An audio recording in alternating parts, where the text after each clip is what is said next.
Rasulullah pernah menjelaskan ayyul mu'minina afdalu. Siapa orang beriman yang paling afdal, paling utama? Ahsanuhum khuluqa. Orang yang paling mulia akhlaknya. Jadi kalau ingin tahu mana nih yang paling kuat imannya, gampang. Lihat. Lihat apanya? Akhlaknya.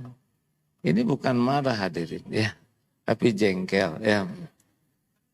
Lihat akhlaknya. Jadi kalau ada orang mengatakan dia itu imannya kuat, cuman akhlaknya saja jelek. Tidak mungkin. Karena meningkatnya akhlak pasti dampak dari meningkatnya iman. Makin kuat iman, langsung itu efeknya tuh akhlaknya makin bagus. Langsung itu. Karena orang yang yakin kepada Allah, contoh, yakin Allah Maha mendengar, yakin dia tidak sembarang bicaranya. Yakin Allah Maha melihat, dia tidak akan gampang berbuat maksiat. Yakin Allah Maha tahu segalanya, dia tidak akan ada tempat untuk bersembunyi, berbuat dosa. Fa'ayyul mu'minina aqyas. Siapa orang yang paling cerdas, smart? Aksaruhum lil mauti dzikra. Orang yang paling banyak ingat mati. Wa ahsanuhum, dan yang paling baik mempersiapkan untuk kehidupan sesudah mati. Jadi kalau kita ingin lihat tingkat kecerdasan seseorang, lihat bagaimana intensnya dia mengingat kematian yang bisa datang setiap waktu dengan berbagai cara dan mempersiapkan. Kita pasti mati nih. Halo? Tidak ada jaminan. Lah saya aja malam ini pulang gak ada jaminan sampai ke rumah. Kalau meninggal di kilometer sekian, jam sekian, pasti saya ke sana. Pasti itu. Karena malaikat maut nanti jemputnya di sana. Dan di mana aja bisa meninggal. Di lift, ada yang meninggal di lift? Ada, makanya agak jarang yang pakai lift ini. Oh kalau gitu saya tidak mau naik lift, mau pakai tangga. Yang meninggal di tangga juga ada.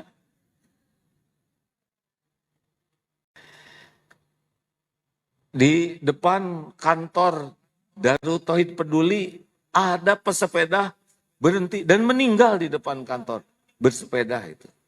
Padahal niat bersepeda supaya panjang, tapi tidak. Umur udah ditentukan oleh Allah. Al-A'raf ayat 34. Walikulli ummatin ajalun. Fa idza jaa ajaluhum la yastakhiruna sa'ata wala yastaqdimun. Setiap umat sudah ditentukan ajalnya. Jikalau datang saat yang ditetapkan, tidak bisa diakhirkan, tidak bisa dimajukan, walaupun sekejap. Jadi pasti meninggal kita ini. Masih ingat? Ada berapa misteri kematian? Ada 3. 1, waktu. 2, tempat. Kita bakal datang ke sana. 3, cara. Ingat baik-baik itu. Itu semua urusan Allah. Urusan kita cuma 1. Bagaimana agar bisa husnul khotimah. Nah rekan-rekan sekalian, jadi dengan mengingat adanya yang wafat seperti itu harusnya kita selalu siap nih. Ini kalau kita meninggal, saya ngitung-ngitung nih, mana nih amalnya? Apa amal kita nih? Sholat? Sholat? Ayo, berani ngandelin sholat. Kita boro-boro khusyuk, ngerti juga tidak. Tapi kan Allah nyatet, dicatat lah ya oleh Allah. Tapi sholat kita bisa diandalkan tidak? Harusnya sholat itu ngangenin hadirin. Sholat itu ngangenin. Masih ingat? 6 ciri orang yang lalai dalam sholat. Saya bakal mengulang-ulang ini terus. Bisik kita termasuk ini. Kan ada qad aflahal mu'minun alladzina hum fi sholatihim khosyi'un. Al-mu'minun ayat 1 ya. Amat sangat beruntung orang yang beriman yang khusyuk dalam sholatnya. Itu bahagia. Itu banyak pertolongan Allah. Tapi ada juga fawailul lil musallina alladzina hum an sholatihim sahun. Celaka orang yang sholat, fawailul lil musall, dan dia lalai dalam sholatnya. Masih ingat cirinya ada berapa? 6. 6 ciri orang yang sholatnya lalai yang dapat fawailul lil musallin. 1, berat, beban sholat itu. Jadi kalau dengar adzan tuh dia merasa terbebani. Baru juga duhur, udah asar lagi. Gitu, jadi seperti yang jengkel. Lagi subuh juga. Subuh sekarang pagi bener, ngambek tuh. Pokoknya kalau udah sholat tuh beban buat dia, berat. Itu ciri-ciri orang yang lalai. 2, riya. Dia sholatnya itu baru semangat kalau ada orang tahu. Kalau demi dinilai orang, diketahui orang, baru semangat. Kalau enggak aja, berat aja sholat itu. 3, senang menunda. Jadi enggak ada semangat sholat tepat waktu tuh. Padahal amalan yang paling utama di atas birrul walidain adalah as-sholatu ala waktiha. Sholat tepat pada waktu, berbakti ke orang tua, jihad fisabilillah. Itu tingkatan dari salah satu hadis Rasulullah SAW. Telat makan jadi masalah, telat tidur jadi masalah, telat bayar pinjol apalagi. Tapi sumber segala masalah adalah sengaja menelat-nelatkan sholat. Berarti dia nggak serius kepada Allahnya. Kan ada yang ngantor telat terus. Kata bosnya, kenapa saudara telat terus, bos? Bos tahu sendiri kan Jakarta macet, bos. Oh iya, terus dibilang oleh bosnya begini, kamu seminggu kemudian ada dapat hadiah umroh loh. Oh iya? Dari siapa? Dari gubernur. Yang benar? Iya. Ada syaratnya? Ada. Datang ke kantor gubernurnya, nggak boleh telat, harus jam 7. Siap, bos. Gimana? Kamu bakal, saya bisa. Gimana caranya? Saya akan persiapan lebih awal. Tuh bisa ya nggak? Berarti dia nggak ke kantor tuh telat tuh memang nggak niat. Halo? Ini tingkat tinggi nih. Sudah paham tak? 3, 4, cepat, gesit, tangkas. Sholat tuh cepat. Padahal tu'maninah itu rukun sholat. Allahu Akbar. Udah belum Fatihahnya? Kayaknya udah deh. Yang sebelah aja udah ruku pasti udahlah. Allahu Akbar. Tidak jarang. Qul huwallahu ahad, Allahu samad, lam yalid, amin. Asa enggak pas, biarin deh. Allah. Kalau juga dia lama sujud karena dia mikir. Aduh, sujud keberapa nih? Pertama, kedua. Kalau langsung tahiyat malu nih. Hadirin, kalau sholatnya sudah gesit, enggak tumanina, itu ciri-ciri orang tidak benar sholatnya. 5.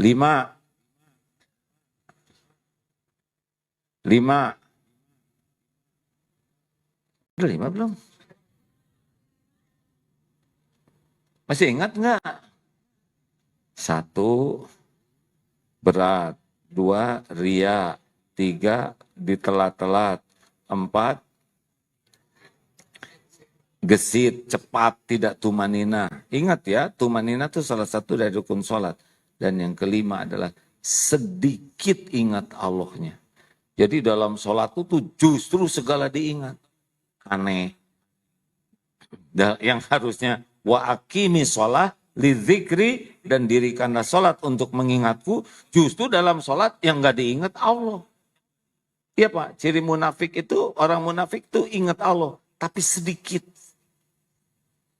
Silakan periksa. Coba ya, kata Imam Ibnu Qayyim, semoga Allah merahmati beliau. Kunci sholat khusyuk itu adalah takbir. Allahu Akbar. Allah Maha Besar. Jagad semesta ini total ciptaan Allah, milik Allah, dalam kekuasaan Allah. Dunia ini kecil, tidak ada apa-apanya. Kita, we are nothing, tidak ada apa-apanya. Sekali nyebut takbir, habis tuh semuanya. Masa dalam sholat Allahu Akbar yang diingat peda, yang diingat sendal. Banyak dalam sholat dimasukkan hal-hal yang gak worth it sama sekali. Harusnya makanya tiap gerakan tuh Allahu Akbar, Allah Maha Besar, hilang semuanya. Allahu Akbar, harusnya begitu. Tapi orang yang jelek sholatnya berat. Dan yang terakhir, enggan berjamaah. Ciri orang yang lain. Jadi pada sholat berjamaah itu keutamanya luar biasa. Sholat Isya berjamaah di masjid separuh malam dianggap sholat terus menerus. Sholat subuh berjamaah sepanjang malam dianggap sholat terus menerus. Nah karena kita nggak tahu apa nih. Nah Ramadan inilah. Sudah tahu kenapa Ramadan ini begitu hebat? Satu, Ramadan ini ada pengguguran dosa sampai habis. Bahkan kalau dapat Lailatul Qadar, Allahumma innaka afuwun tuhibbul afwa fa'fu anni. Al-afu itu seperti jejak kaki di padang pasir, kemudian datang badai angin, hilang jejak sama sekali. Nah itu, kalau kita Ramadan ini bagus, enggak ada jejak dosa sama sekali oleh Allah diampuni. Wah, saya punya masa lalu yang ada di foto-foto. Allah kalau mau menghilangkan jejak, enggak ada yang bisa lihat foto itu. Walaupun kita punya jejak digital, ya, tapi kalau Allah tidak menghendaki terbuka, enggak ada yang bisa ngebuka. Ramadan itu bulan ampunan. Man soma Ramadana imanan wahtisaban gufirallahu ma taqaddama min dambi. Barang siapa yang saum di bulan Ramadan dengan iman, dengan keyakinan kepada Allah dan semata-mata mencari pahala dari Allah, hapus semua dosa yang lalu. Rekan-rekan sekalian, agar kita tahu ya, bahwa hidup ini menjadi tidak nyaman, gelisah, resah, susah, banyak bertubi-tubi, ketidaknyamanan, sakit, ditipu, ketipu, urusan gak beres-beres, ruwet, pokoknya ribetnya hidup ini semuanya diundang oleh dosa kita. Semuanya. Dalilnya apa? An-Nisa 79. Ma asobaka min hasanatin faminallah. Nikmat apapun yang datang padamu dari Allah. Wa ma asobaka min sayyiatin famin nafsik. Keburukan, musibah, kejelekan yang menimpa itu karena perbuatanmu sendiri. Surat Asy-Syura ayat 30. Wa ma asobakum min musibatin fabima kasabat aidikum. Musibah apapun yang menimpamu disebabkan tanganmu sendiri, dosa kita. Turun dari sini, kejeduk pintu. Kebetulan, enggak ada yang kebetulan, dijedutin hadirin. Lagi jalan, burung, kena ini, ya kan? Kena kotoran burung. Kebetulan bukan? Jawab hadirin. Emang gampang ngotorin jidat kita pakai kotoran burung? Itu rumit. Itu lintasan harus pas. Sudut kemiringan harus presisi. Kecepatan angin terukur. Tingkat kemulesan. Itu yang rumit ya kan. Ya udah segala ngepas. Enggak hanya kentut aja. Enggak bisa. Allah yang ngatur. Buka pintu kejepit. Allah yang ngatur. Semuanya. Jerawat tumbuh. Allah yang ngatur. Sakit gigi. Allah yang ngatur. Kita ditipu orang, Allah yang ngatur. Semua itu ada kaitannya dengan dosa. Dosa saya apa? Nah itu dosanya. Enggak ngaku. Ini kelihatannya wajahnya tenang-tenang semua, ini jernih. Acungkan tangan yang tidak punya dosa. Punya dosa tidak? Sedikit atau banyak? Banyak atau banyak sekali? Banyak sekali atau luar biasa banyaknya? Pertanyaannya, berapa kali kita istighfar sehari? Itu akumulasi. Dari mulai kapan? Dari mulai balig. Cinta monyet dosa tidak? Mau monyet, mau bekantan, mau gorila, dosa. Iya. Tapi kan dulu nggak tahu. Tapi sekarang kan tahu. Jadi tahu itu dosa. Dulu mau bangga jadi playboy cap 2 cula, dosa itu. Ini serius hadirin sekalian. Allah mengetahui semua dosa dan maksiat yang kita lakukan. Yang sengaja, yang tidak sengaja, yang terang-terangan, yang sembunyi-sembunyi, yang berulang-ulang. Semuanya ada dalam pengetahuan Allah. Tidak ada yang luput. Malaikat ikut mencatat. Kalau kita tobat, ada yang diampuni oleh Allah. Ada yang bagus tobatnya, kegerus. Ada yang berhasil Ramadannya, tapi masih aktif kita ini berbuat dosa. Setiap coba ini. Setiap waktu kita bikin dosa, asli. Tiap ketemu orang tuh jadi dosa. Lihat, kok kayak gitu ya hidungnya, dosa ya. Duduk di belakang, lihat ya orang di depannya, kok lehernya panjang gitu, dosa. Itu kaos dalamnya bolong, ketiaknya apek, ngomel terus sambil duduk. Bicara, apakah bicara selamat? Dilebih-lebihkan. Bohong, ujub, ria, sombong, gibah, fitnah, nipu, nyakitin. Sekali ngobrol itu, udah banyak itu dosa yang kita lakukan. Ini, buka HP, ceritanya mau lihat ceramah. Baru juga, Assalamualaikum. Skip. Bismillahirrahmanirrahim. Beres. Giliran voli pantai, langsung. Ini dia. Salah satu yang membuat kita bisa berlumur dosa. Hilang waktu, bukan menit demi menit. Jam bisa hilang pakai ini. Tanpa kita sadari, benar? Jadi kita tuh aktif sekali bikin dosa. Nah, Allah Maha tahu. Allah siapkan Ramadan. Makanya, dan kalau Allah mencintai seorang hamba, yang Allah siapkan adalah penggugur dosa. Karena kita kan tidak celaka oleh orang lain. Kita celaka oleh diri sendiri. In ahsantum li anfusikum wa in asatum falaha. Jika kamu berbuat baik, kebaikan itu untuk dirimu sendiri. Jika kamu berbuat jahat, jelek, maka kejelekan itu untuk dirimu sendiri. Jadi siapa yang paling jahat sama diri kita? Jawab. Kita menderita oleh siapa? Bagus.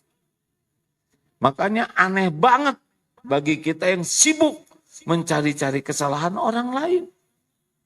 Nggak ada kerjaan kecuali yang jadi kewajibannya untuk menegakkan kebenaran. Misalkan jaksa atau polisi gara-gara dengar ceramah ini, bagaimana menurut jaksa tuduhan kepada terdakwa? Maaf Paduka, saya tidak berani mencari-cari kesalahan. Liar. Itu bagian menegakkan keadilan, ya, beda urusannya. Bukan mencari-cari kesalahan, tapi menegakkan keadilan. Makanya Ramadan ini serius, ya. Istighfarnya serius. Kurangilah. Ketemu-ketemu, ngobrol-ngobrol. Kita harus punya kawan banyak. Tidak. Saya belajar para ulama itu kawan karibnya sedikit sekali. Bertemu, berkawan banyak, tapi kalau kebanyakan kawan, ketemu terus, ngobrol, segala diobrolin, buang waktu, ngaler, ngidul, mau apa? Kita harus menjalin silaturahim, persahabatan, tapi tidak harus lengket sehingga harus ketemu terus, ngobrol terus. Kalau nggak manfaat, nggak bagus.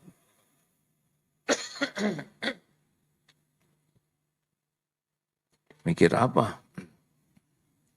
Nggak usah sering ketemu, kecuali yakin manfaat. Kalaupun ketemu secukupnya, nggak usah segala diobrolkan. Kalau bertamu, jangan kelamaan, bikin dosa. Bicara secukupnya saja yang manfaat. Mikir apa ini? Mikir begini. Kita bangga bertamu berjam-jam, mau apa? Ngerusak, ngeganggu orang juga. Bicara secukupnya, yang manfaat. Lebih dari itu sudah. Mendingan yang aman-aman. Ngobrol tuh bahaya. Yang kedua, apa keutamaan Ramadan? Dibukanya pahala. Melimpah ruah. Yang sunnah jadi wajib. Makanya yang bolong-bolong sholatnya, banyak sholat sunnah. Yang wajib 70 kali lipat lebih. Dan itu hitungannya itu bukan seperti hitungan sesederhana kita, ya. Makanya Ramadan ini jebet-jebet saja. Jaga wudhu, ada waktu sholat. Sholat apalagi nih, Kan banyak dosa. Sholat untuk minta ampun khusus. Kalau bisa mah dikit-dikit sholat. Sedih, sholat. Punya keinginan, sholat. Sakit hati, sholat. Ketakutan, sholat. Kenapa? Ya memang wasta'inu bisabri wassalah. Ramadan itu bulan meningkatkan sholat. Minimal berapa? 40 rakaat. Banyak amat, ya udah nggak usah lah. Pokoknya nggak usah berdebat ya. 17 fardu TBM, tepat waktu, berjamaah di masjid. Sekuat tenaga. Ke masjid. Lelaki, sudah tahu lelaki yang jarang ke masjid disebut apa? Bukan masalah lelaki soleha, lelaki males. Nggak jantan banget jadi lelaki nggak ke masjid. Jogging 10 kilometer, sepeda 40 kilometer, ke kantor 50 kilometer, ke luar negeri ribuan kilometer, ke masjid 35 meter, nggak kuat. Nunggu digotong katanya oleh tetangga.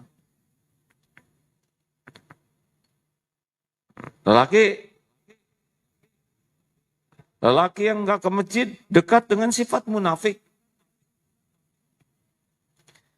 Akhwat, kalau mau cari suami, cari yang senang ke masjid. Yang nggak ke masjid juga nggak ada yang mau. Dah ke Allah minta. Ibu, suaminya usir tuh kalau sholatnya di rumah terus. Tapi harus jelas kemana ya. Jangan-jangan ke masjid enggak, di rumah enggak. Ke masjid, nikmat masjid itu charger ya. BM, sholat perbaiki, pahala lain-lainnya melimpah. Baca Quran, walaupun tidak mengerti, baca Quran berpahala. Di selain Ramadan, satu huruf, satu kebaikan, dikali 10. Jadi bismillahirrahmanirrahim, itu 190 kebaikan. Yang tentu kebaikan ini bukan satu kebaikan kayak hitungan kita. Allah punya perhitungan sendiri. Makanya yang banyak baca Quran kalau ikhlas ya. Tapi kalau baca dengan terjemahnya, memahami terjemahnya, itu ditambah hidayah. Yang baca Quran dapat kebaikan tapi belum tentu dapat hidayah. Sedangkan berbuat itu hidayah taufik. Maka Ramadan ini harus khatam Quran dengan terjemahnya. Sekarang hari keberapa? Kenapa beda-beda begini? Oh iya ya, beda ya. Oh. Tapi lebarannya sama lah, pasti 1 Syawal ya kan. Saya kira Ramadannya juga sama kan, 1 Ramadan. Sudahlah, nggak usah ribet ya. Nah, tolong minimal one day one juz, satu Qurannya dan 1 juz terjemahnya. Teknik yang bagi yang mau baca Quran itu kan ada yang Quran dibaca sebentar.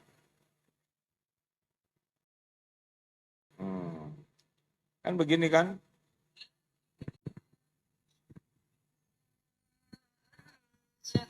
Sambil kita dengar, sambil kita baca terjemahnya. Telinga dapat pahala, mendengarkan ini juga dapat pahala. Nanti bagi-bagi. Bagi yang belum paham ya, misalkan tahajud, baca, pegang sambil mushaf, taraweh misalkan sampai 10 rakaat atau 8 rakaat, jangan dulu ditutup witir, nanti bangun nanti 2:30 sebelum tahajud atau jam 3, sholat lagi 1 rakaat, 1 halaman, pegang aja mushafnya. Nanti pagi, jadi itu malam udah dapat tuh banyak, pagi-pagi baca Quran dengan terjemahnya, nanti ada waktu luang baca terjemahnya saja. Jadi ngerti kita tuh dengan Quran tuh. Insya Allah pahalanya kalau ikhlas. Dan ingat Allah lagi melihat kita membaca Quran. Ramadan apalagi keutamaannya selain pahala melimpah. Ada ampunan, ada pahala, apalagi ya Ramadan. Lailatul Qadar bagian dari pahala Pak. Tapi khusus buat Bapak, saya setuju Pak. Pokoknya tenang Pak, kalau sama saya emang gak ada perdebatan ya. Syarat awet muda kan begitu Pak. Tidak bertengkar, katanya. Lalu ada lagi di bulan Ramadan ini, selain bulan diampuni dosa, bulan pahala juga. Ini hal yang sangat penting. Bulan setan itu dibelenggu. Kenapa setan dibelenggu tetap ada yang ngaco? Kan begini, terjadinya perbuatan jelek itu karena memperturutkan nafsu. Nah, setan itu kendaraannya nafsu. Dia khusus bagian nipu sehingga nafsu ini menjadi pilihan. Nah, sekarang penipunya dibelenggu. Jadi kita tarung duaan di lawan nafsu. Lebih 1 lawan 1 lah gitu, duel ya. Nah, si nafsu ini memang maunya bisu membawa kepada keburukan terus.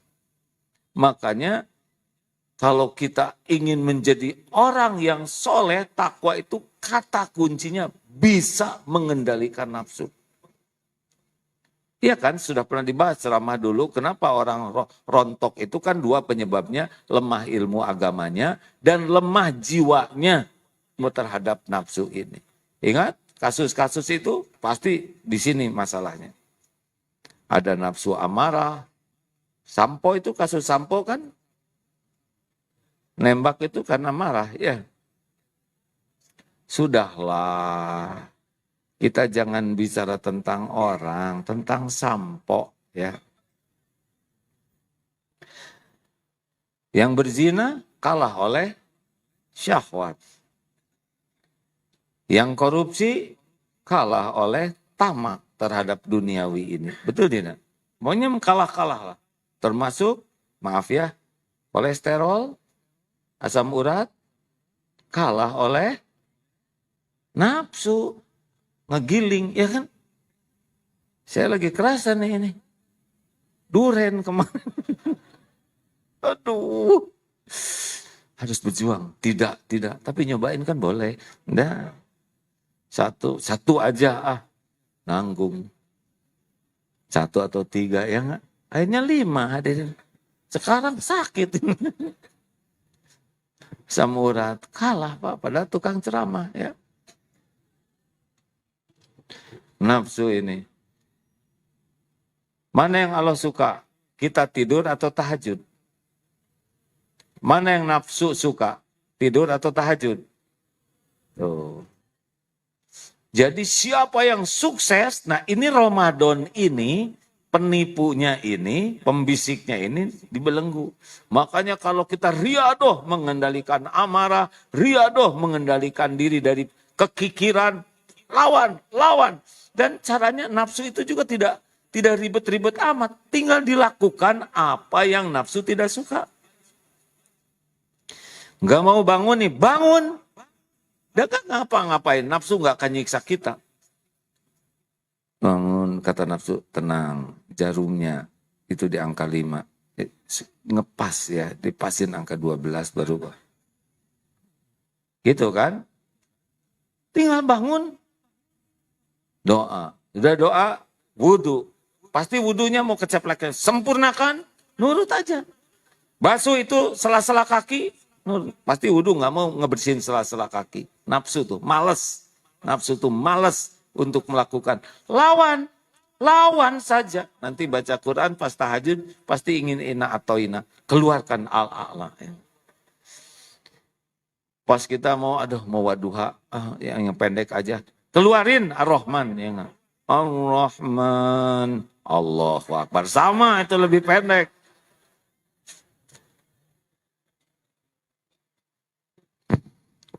Baca, lawan aja lawan. Sampai nanti dia takluk kepada kita. Ini seperti nanti ngeluarin uang, mau sedekah. Pasti kita milih yang kecil. Udah yang kecil, yang lepet lagi. Iya kan, walaupun sama tuh, tetap yang dicarinya yang lecek. Aneh. Milih, keluar yang tidak. Keluarin semuanya.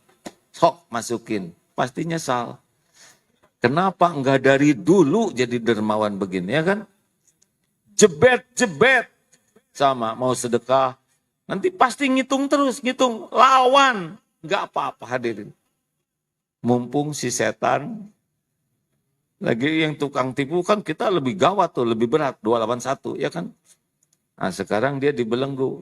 Insya Allah. Kalau mau marah, tidak. Mau jengkel, mau berdebat, ibu mau apa? Mau beli sepatu lagi? Silahkan. Tinggal doa. Ya Allah, sepatunya udah banyak. Engkau maha tahu. Hanya engkau yang membulak-balik setiap hati. Gimana bu, ada yang cocok? Gak ada yang cocok pak. Alhamdulillah. Daripada berdebat. Hadirin, pokoknya jadikan Ramadan ini Ramadan riadoh mengalahkan nafsu. Apapun lagi ingin-ingin